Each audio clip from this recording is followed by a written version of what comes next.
Hello and welcome, students. In today's lecture, we are going to study about parallel combination of resistors. So what is parallel combination? Let us see first. When the resistors are connected in such a manner that all the ends of resistors are connected towards one point. Okay, so this is the one end of resistor connected to one point, another end of resistor connected to another points. Okay, so that means basically one resistor is having two terminals. So one terminal of all the resistor is connected to one point, another terminal is connected to one common point. So like that, all the resistors, they are connected to two common points. Okay, so when resistors are connected in this manner, this is called parallel combination, because in this combination you can see all the resistors are in parallel line. So now you understand how voltmeter is also connected in parallel, because voltmeter you can see is parallel to this network of resistors. Okay, and ammeter is in series. So ammeter is always connected in series, voltmeter is always connected in parallel.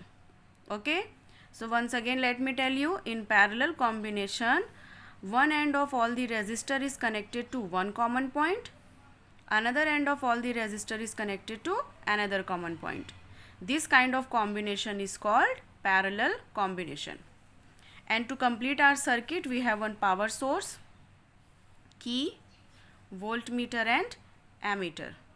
Okay, so this is the arrangement for parallel combination of resistors. Now, like in series combination, two points were there related to current and voltage.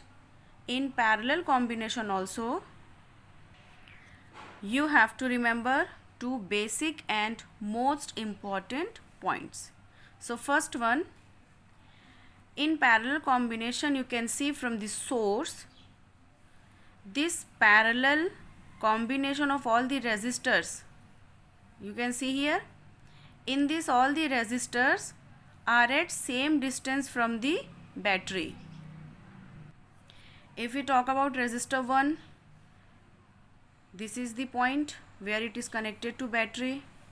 If we talk about R2, second resistor, this is the point. For R3 also, this is the point from where it is connected to the battery. So that means R1, R2, R3, they all are at same distance from the battery. And as we all know that voltage depends on distance from the source.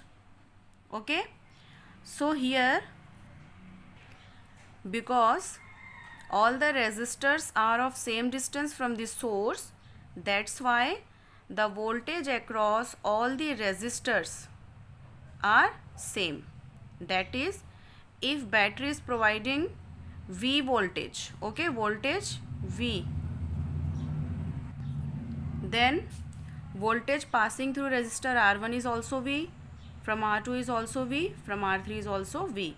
Same amount of voltage will be there across all the three resistors. But in case of current, there is some different scenario. So suppose current I is flowing through the circuit.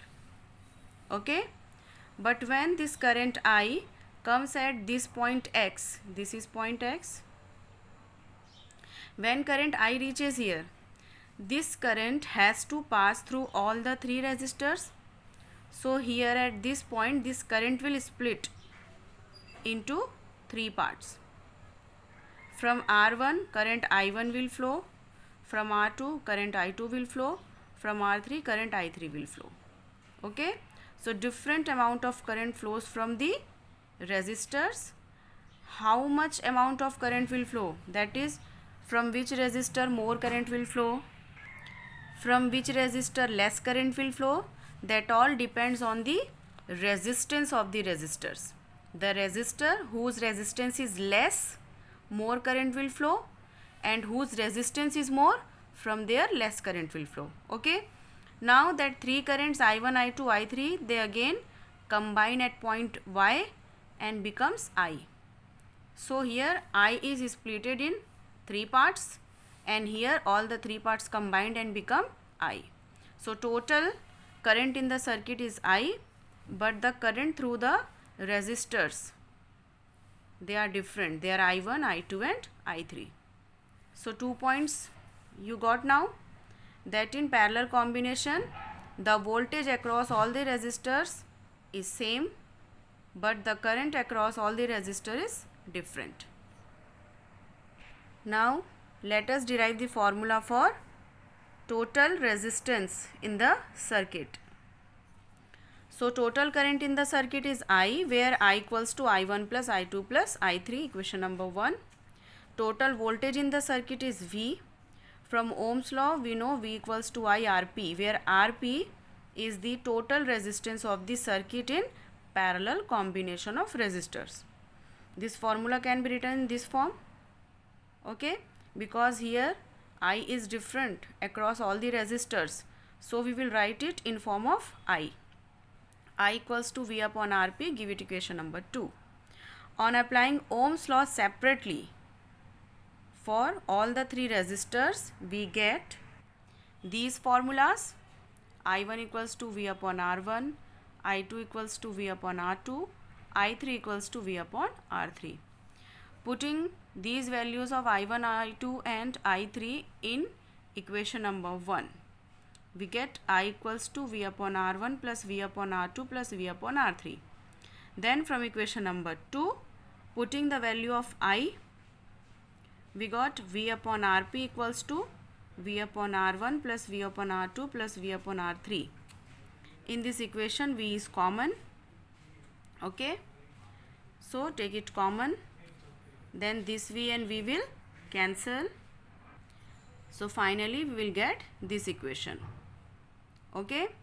So from this equation we can say that in parallel combination of resistors, the reciprocal, see 1 upon Rp is written na, so reciprocal of total resistance of the circuit is equal to the algebraic sum of reciprocals of individual resistances, okay.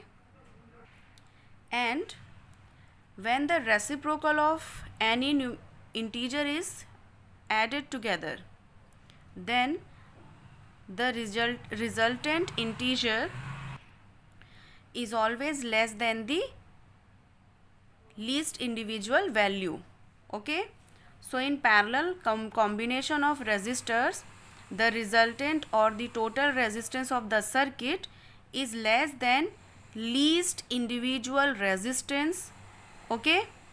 So if suppose R1 is less than R2 is less than R3, okay, then what is the least value of individual resistance?